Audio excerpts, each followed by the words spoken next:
It's great to have you with us. Good to be here. So today we are opening up a file that, at first glance, it looks like just a simple vocabulary list. Yeah, something you'd get from a language app, right? Exactly, from this Idioms Insight series. But when you really start to scratch the surface of this material, you find this fascinating roadmap of human psychology, specifically the psychology of how we learn, how we quit, and how we eventually, master a skill. We're looking at a specific module they call Day 11. Day 11. And it sounds so arbitrary when you first hear it, doesn't it? It really does. I mean, why not Day 10 or Day 30?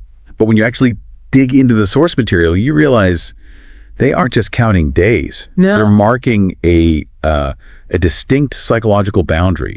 It's a threshold. They call it the elite club of learners. Right. Which, okay, it's a bit of marketing flair, I get it, but they do back it up with this idea of the drop-off zone. Yeah. And I found this really resonated because it applies to almost anything, not just learning English. Oh, absolutely. This is the big takeaway right at the top. Yeah. Most people who start learning any skill, could be coding, guitar, a new language, Anything. they quit during what you could call the novelty valley. I like that. Novelty Valley. And the source, it pinpoints this drop-off so precisely. It says it happens between learning, it's 3:15. And can I have the menu? Exactly. It's that moment where the initial, dopamine rush of I'm doing something new, it wears off. And the reality of the grind starts to set in. That's it. That's the wall. And that's what they call the survival phase. The text lists what a learner has supposedly survived to get into this elite club. It's like a list of battle scars. It is. It says you've survived survival phrases. Okay. Then the absolute nightmare that is vowel drama. Oh, I can imagine. Anyone who tried to pronounce kernel or Q knows that feeling intimately. Right. And the magic verbs. And this is the one that's most critical, the caveman phase. Yes. Explain that. Well, I think that's the most important distinction in this entire text. The source basically argues that up until day 11, you are, for all intents and purposes, a caveman. Me want food. Me want food. Where the bathroom? Bus go where? And look, it works. It's functional. Sure. It keeps you alive in a foreign country. It does, but it's not expression.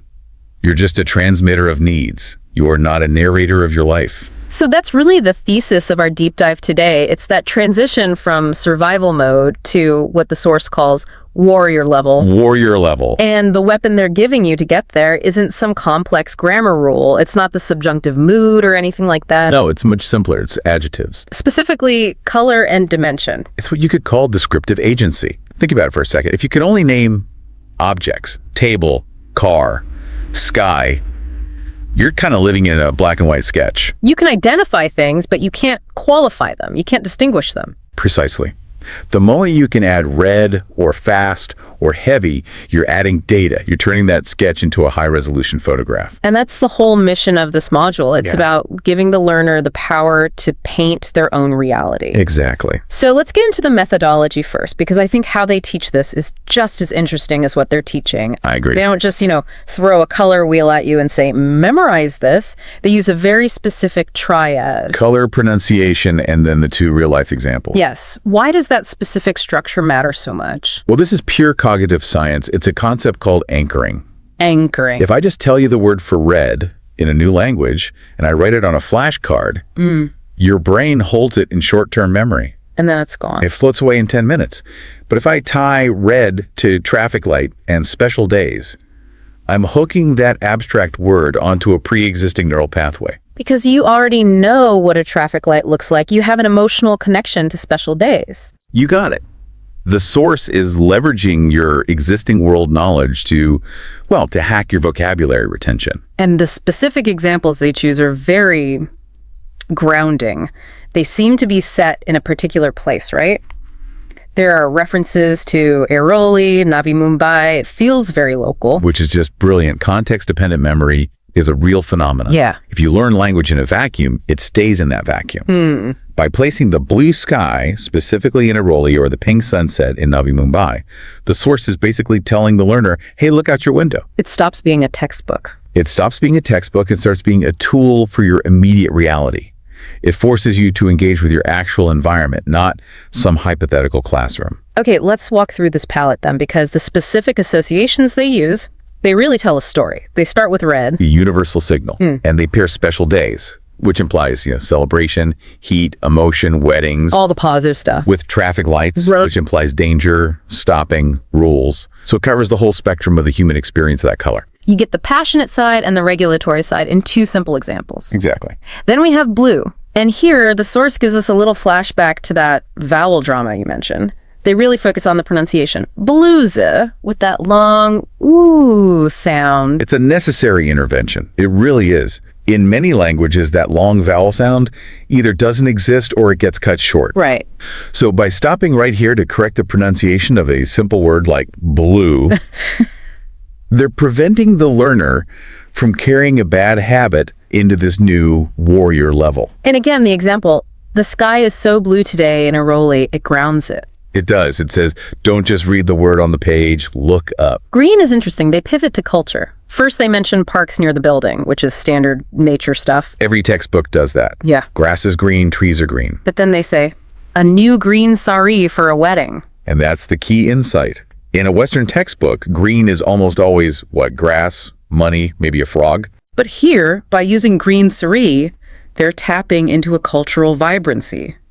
A sari implies texture, an occasion, family, tradition. It makes the word green feel festive. It adds an emotional weight to the vocabulary, and that makes it sticky in the brain.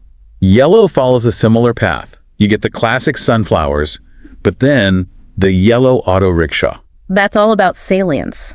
In cognitive psychology, salience is how much something stands out from its background. And if you've ever been to Mumbai, if you live in a city like Mumbai or its satellites, that specific yellow is probably the most aggressive, noticeable color in your entire visual field. it's moving, it's loud, it's everywhere. Right. So tying the word yellow to a rickshaw creates this unbreakable memory bond. You'll probably never see a rickshaw again without that little English word popping into your head. Okay, orange. I have to say, I laughed at the definition in the source. Oranges are orange inside. It's a tautology. It's completely circular. But you know what?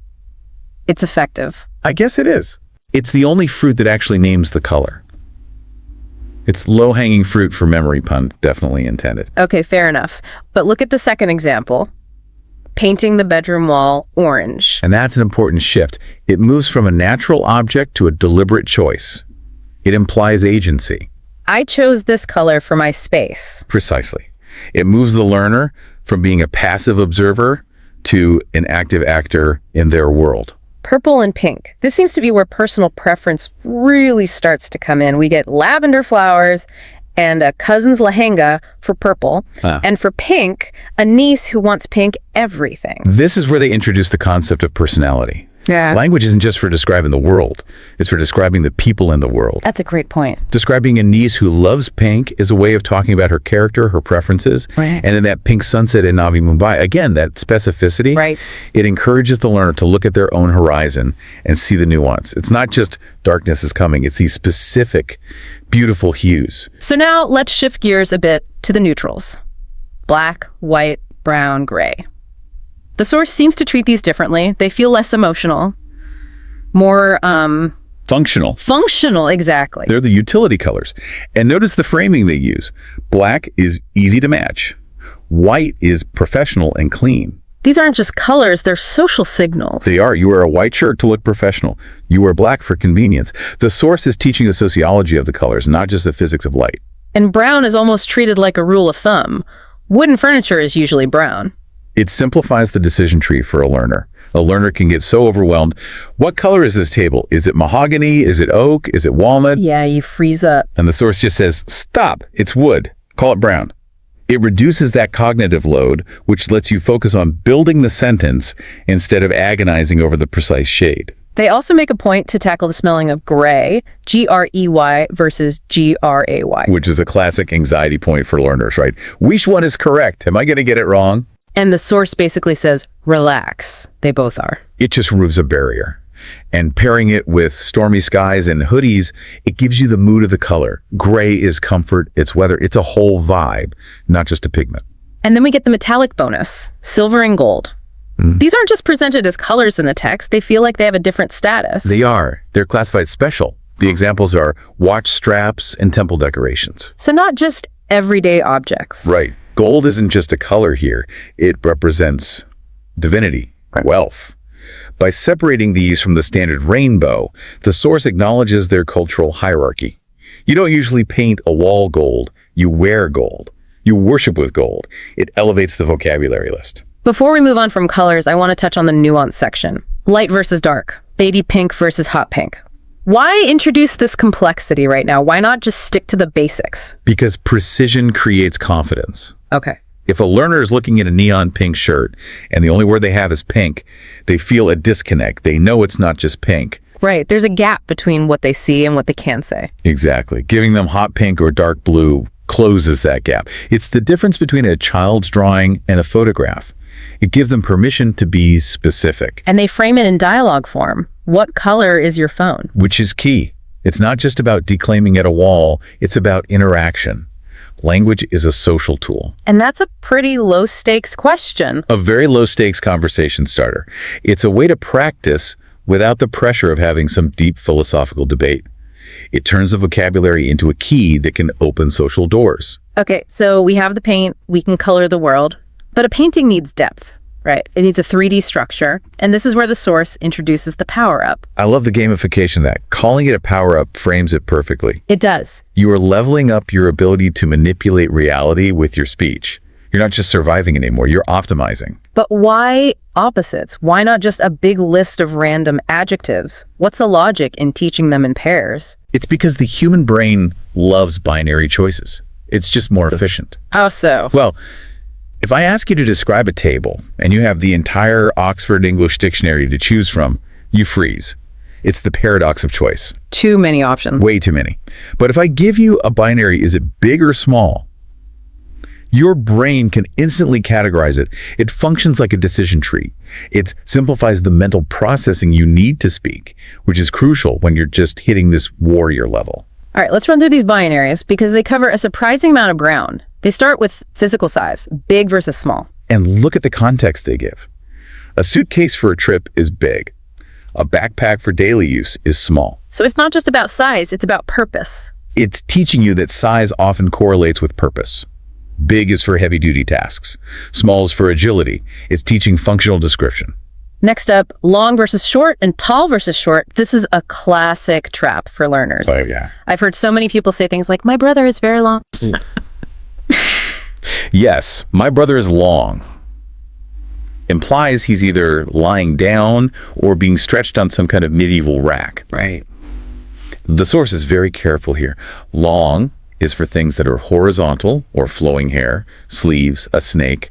Tall is for things that are vertical and standing people, trees, buildings. It's a spatial distinction. It's a crucial distinction about orientation in space that native speakers just take for granted. But for a learner, it's a necessary correction to avoid sounding like that caveman we talked about earlier. Thick versus thin. Now we're getting tactile. The blanket is thick. You can almost feel the warmth. The paper is thin. You can feel the fragility. This encourages the learner to engage their sense of touch, not just their sight. It's adding another sensory layer to their English. Okay, then we move into what they call sensory and functional opposites. First one is heavy versus light. And they use the mystery of the heavy bag. You know, what's inside. It introduces a sense of curiosity. It's a light. The new phone is light. It reflects our modern reality. Our technology gets lighter, but our burdens, our bags, seem to get heavier. It's a nice little juxtaposition. Hot versus cold. This felt less like a description and more like a safety warning. Careful. The chai is very hot. That's survival English making a comeback, but this time with high-definition detail. It's not just food. It's hot chai. It's a warning label. And contrasting it with cold coffee for summer anchors the vocabulary in the seasons. You drink hot things in the monsoon, cold things in the summer heat. It ties the language to the rhythm of life in that specific region. New versus old. It's consumerism versus memory. New earphones represents the joy of a new purchase. Old school notebook is about the nostalgia for the past. So it lets you place your possessions on a timeline. It allows the learner to place objects in time. Is this from now or from before? Clean versus dirty. This one is all about consequences. Keep your room clean is a direct instruction. My shoes got dirty in the rain is a cause and effect scenario. So you're learning how to explain why something looks the way it does. You're learning to narrate a small story. I went out, it rained, now my shoes are dirty. Simple, but it's a complete narrative. Full versus Empty. Resource management. The two things modern humans are constantly monitoring. Hydration and battery life. My water bottle is full. My phone battery is empty. And by associating the word empty with a dying phone, the source makes sure the learner will never forget that word. It triggers that little bit of panic we all feel. It's using anxiety as a memory aid. A very effective one. Fast versus slow. Here you see a bit of infrastructure commentary. The local train is slow.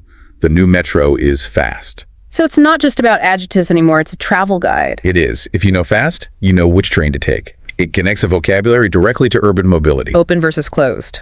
This covers the parameters of daily urban life. Yeah. Retail hours, the shop is open. Yeah. And environmental control, the window is closed because of the AC. It allows the learner to navigate the commercial and physical boundaries of their day. Then we get to value and state. Expensive versus cheap. This is crucial for agency. If you're in a market somewhere, knowing the difference between expensive and cheap protects you. It lets you negotiate. It lets you say, no, that is too expensive. Or, these earrings are cheap. It turns the learner into a savvy consumer. It prevents them from being taken advantage of. And finally, they have this everyday bonus category, wet dry and loud quiet. Wet dry is purely domestic, right? The laundry cycle, the clothes are wet, now the clothes are dry. But loud quiet is about social etiquette. How so? Well, the music is too loud is a complaint. Keep your voice quiet in the library is a rule. It teaches the learner how to behave in shared spaces. It's social conditioning through vocabulary. It is. It teaches you how to be a polite member of society, but in English. Okay. We have the colors, we have the dimensions. Now comes the synthesis part. The source calls it the combination formula. And this is the algebra of language.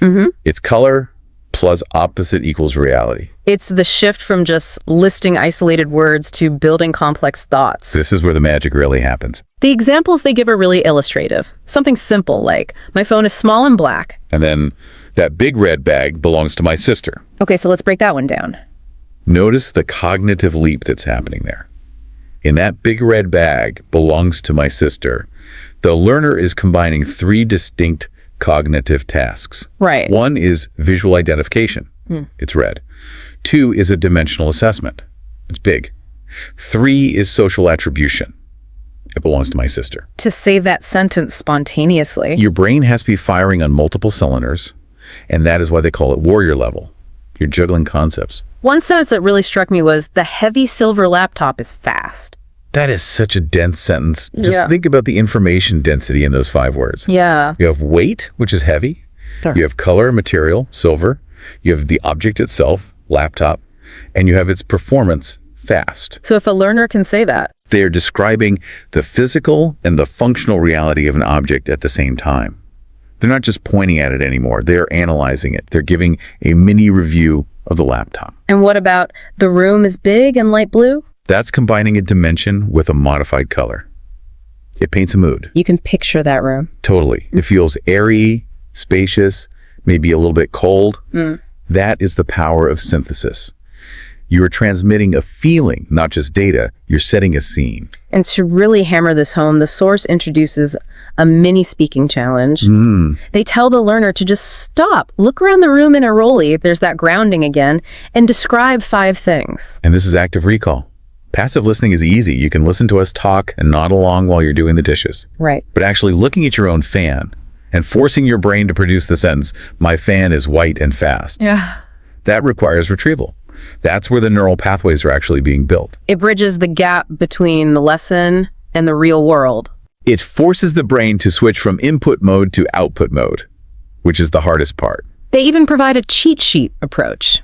A golden list of the 12 colors and the 12 opposite pairs to memorize. It's a safety net.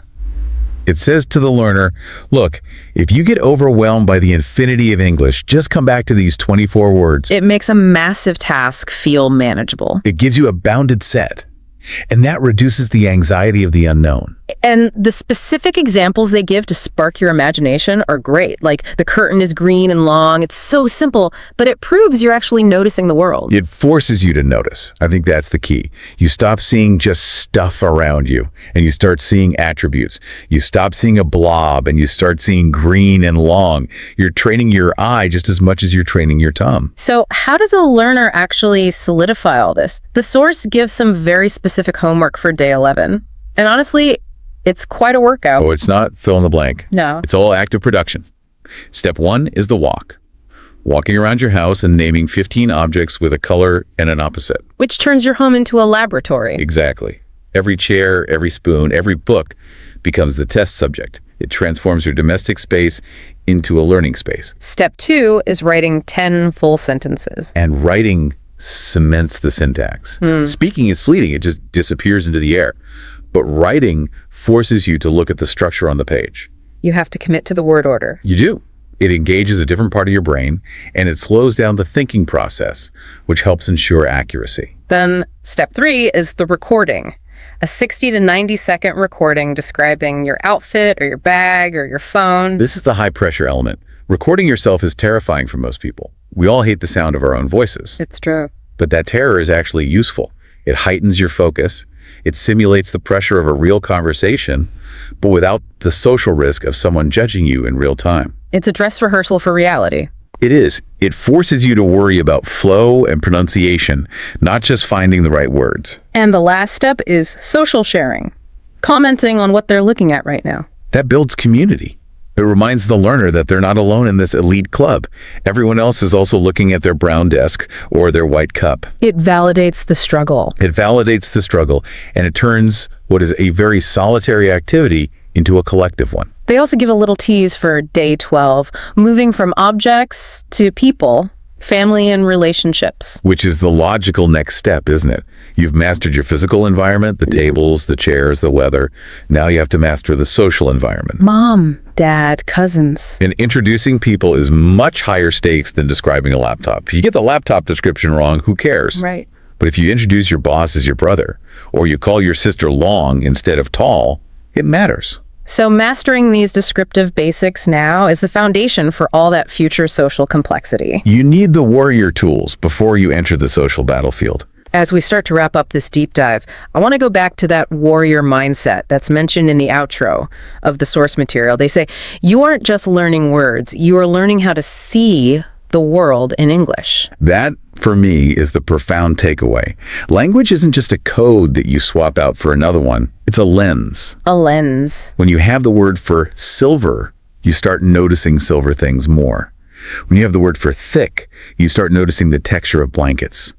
You are literally engaging with your reality in higher resolution. You're paying attention to details you used to just ignore. Exactly. It's like upgrading your vision from standard definition to 4K.